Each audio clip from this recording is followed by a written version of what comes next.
All right, let's talk about something that's on pretty much everyone's mind, money. Specifically, how much do people actually make in the US?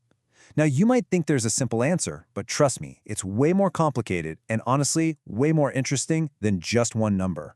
So let's start digging into what average even means.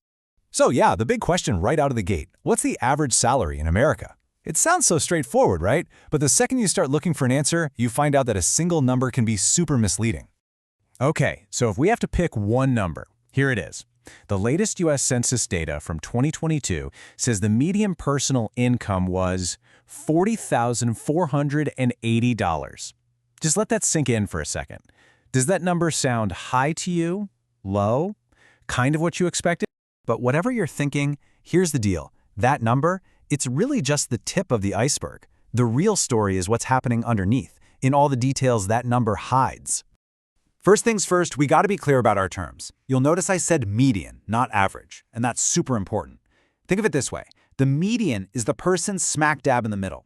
If you lined up every single earner in the country from lowest to highest, the median is the person in the exact center. We use that because the average can get totally thrown off by a handful of billionaires at the top. Median gives us a much better sense of what a typical person's actually making. Okay, now we get to the fun part. Because that one number we just talked about, it's kind of an illusion. The reality is that America is a story of many, many different paychecks. So let's start peeling back the layers and look at how things change depending on who you are. And boom, right away we see a huge difference when we look at gender. The median salary for men is nearly 20% higher than it is for women. That's not a small gap, and it's something that has been a persistent feature of the job market for a long, long time. Age is another huge factor. You know, our earnings kind of follow the story of our lives. They tend to climb steadily when we're starting out, then hit a peak right around that 45 to 54 age range at over $71,000. After that, they usually start to taper off as people head towards retirement. And then there's education. This one, wow, this is a biggie. A high school graduate earns a median of about 38 grand, but get a bachelor's degree, that number jumps to over 64,000. And a professional degree, we're talking over $117,000. I mean, the data couldn't be clearer on this. And finally, you know that old saying in real estate, location, location, location? Well, it absolutely applies to salaries too. I mean, just look at this. The median salary in Washington, D.C. is a whopping $119,000. But in Mississippi, it's just under $50,000. That's more than double the income, just based on where you happen to live. So it's clear that who you are and where you live make a huge difference. But all of that is happening inside a much, much bigger story. So let's zoom out now and look at the massive global forces that have completely reshuffled the American paycheck over the last few decades. For a huge chunk of the late 20th century, there was this massive reorganization of the global economy. A lot of manufacturing jobs, think things like making clothes or assembling electronics, started moving from the US to other countries where the wages were lower. This is pretty much the classic story of globalization. And that shift had a direct knock-on effect on unions here at home. See, as those manufacturing jobs left, the power of organized labor, which had been this huge force for getting workers better pay, started to shrink. Union membership just plummeted. It went from nearly 1 in every 3 workers back in the 50s to less than 1 in 10 today. Now, this wasn't just about numbers on a spreadsheet. It had a massive social impact.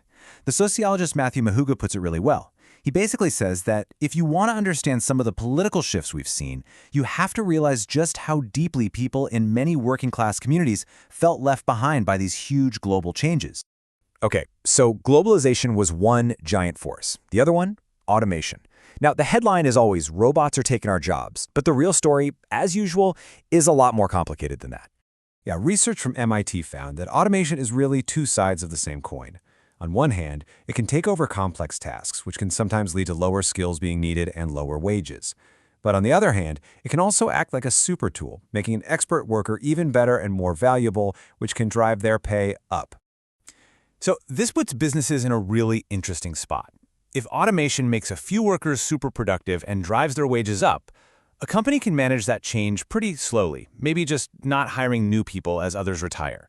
But if the technology drives wages down for a lot of people, suddenly you've got a huge problem with morale and keeping good employees.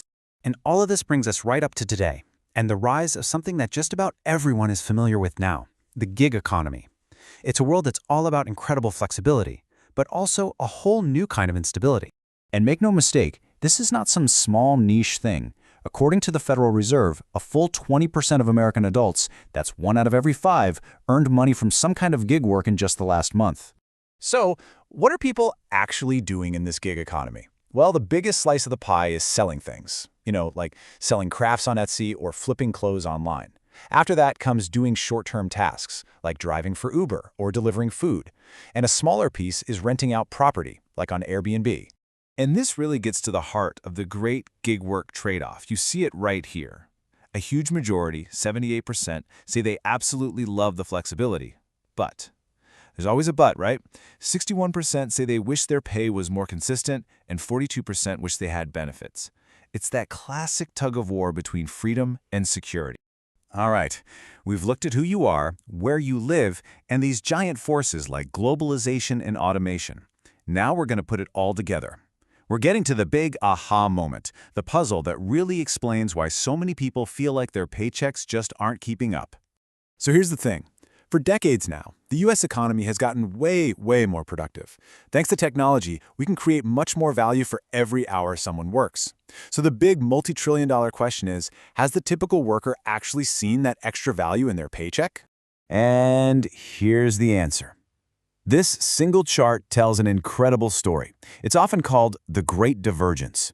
Look at that. Since the 1970s, productivity has just shot through the roof. But the median worker's pay? It's barely budged in comparison. All the extra wealth we've created as a country, it just hasn't been shared in the form of wages in the way it used to be. So what's the average American salary? As you can see, there's no single answer.